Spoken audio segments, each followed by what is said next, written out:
Talking about when you want to form the material or matter from atoms, there are two types of forces that exert on the atoms and molecules. Okay, one is called intramolecular forces, which is going to give the intramolecular bonding. So this process is the force that kept molecules together within the molecules.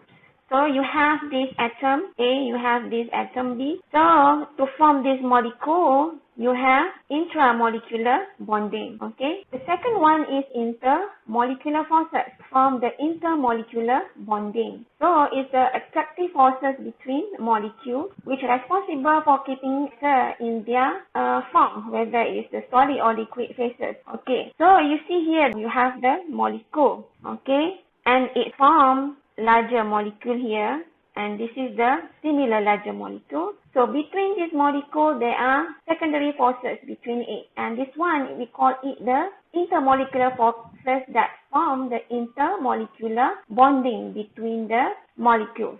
About the intramolecular bonding, or we call it the primary bonding, that bond together the atoms within the molecule.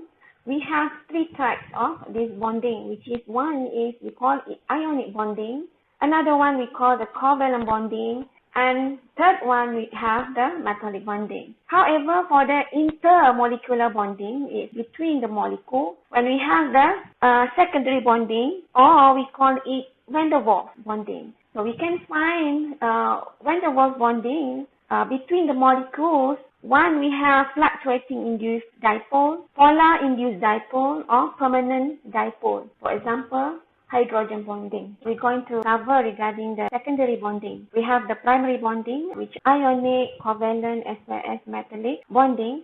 We have another one which is secondary bonding, and most of the secondary bonding involved in the intermolecular bonding, which is between the molecules. So this secondary bonding or van der Waals also refer as physical bonding, and it is a very weak bonding energy of around 10 kilojoule per mole or 0.1 electron volt over atom. And this secondary bonding, the van der Waals, is virtually exists within all atoms or molecule. However, the presence of this secondary bonding is not clear if there are three primary bonding sites present in the material. It can be observed in the inert gases, and also it can be observed in between the molecular structure. They are covalently bonded together. So what caused this secondary bonding to happen? The secondary bonding form when there are atomic or molecular dipoles, okay, form in between the atoms or molecule.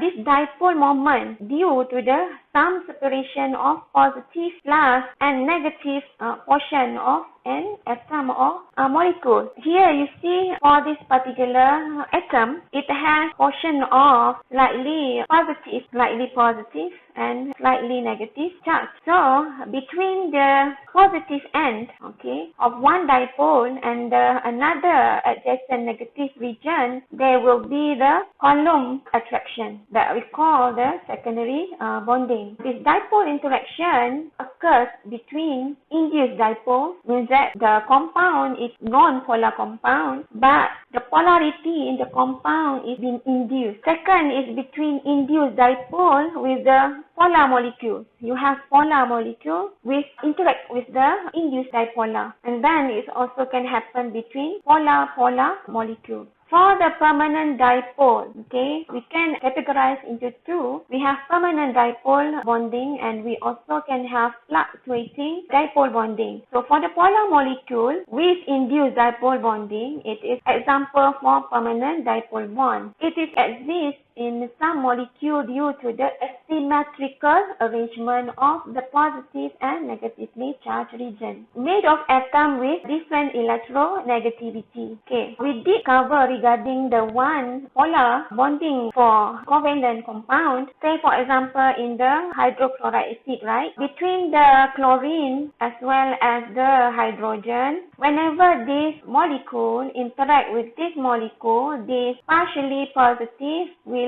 form secondary bonding that we call polar molecule induced dipole bonding with the partially negative chlorine. Okay, so between these there are Coulomb interaction. Another permanent dipole bonding is for permanent dipole with permanent dipole. One example we have is hydrogen bonding. This is a very significant or important bonding in material. So it exists between the adjacent polar molecule. That's why we call it permanent dipole bonding. It's considered as the strongest among the secondary bonding. It occurs when molecules in which hydrogen is covalently bonded to either fluorine, oxygen, or hydrogen. One familiar example is water. So you see, for this water molecule which covalently bonded, they are slightly positive, slightly negative charges. So the slightly positive charges oxygen will attract to this slightly positive charges hydrogen to form the hydrogen bonding. So please do not confuse, because this bonding is intermolecular. It's between the molecule, not within the atom. This within the atom is the covalent bonding. Okay. Second type of secondary bonding, which we refer as temporary fluctuating dipole. So one example is induced dipole bonding. So it arises from the interaction between dipoles of non-polar bonding. We have learned for the covalent intramolecular bonding for atoms, it has non-polar, could be due to the cancellation of the dipole moment or due to the equal sharing of electrons. However, it still can induce dipole bonding within that particular material. So it happens due to the induced in atom or molecule due to the normally electrically asymmetric condition. So the compound is naturally symmetry, but there are events that cause the distortion of the symmetry to the asymmetrical because of the constant vibrational motion. So when there are constant vibrational motion experienced by the atom in the molecule, very weak electric dipole bonds due to the asymmetric distribution of electron density will induce the dipole bonding. For example, here you have hydrogen gas or hydrogen liquid. Most of the hydrogen atom having similar electronegativity, right? So it's been bonded by the sharing electron, but due to the asymmetrical disturbance experienced by this atom, so the movement resulted in the formation of slightly positive here when you have the hydrogen atom move this way, and here where the electrons is some sort of driving away due to the vibrational motion and cause the formation of slightly negative region. So this slightly negative region will have the column attraction takes place with the adjacent slightly positive region of this particular hydrogen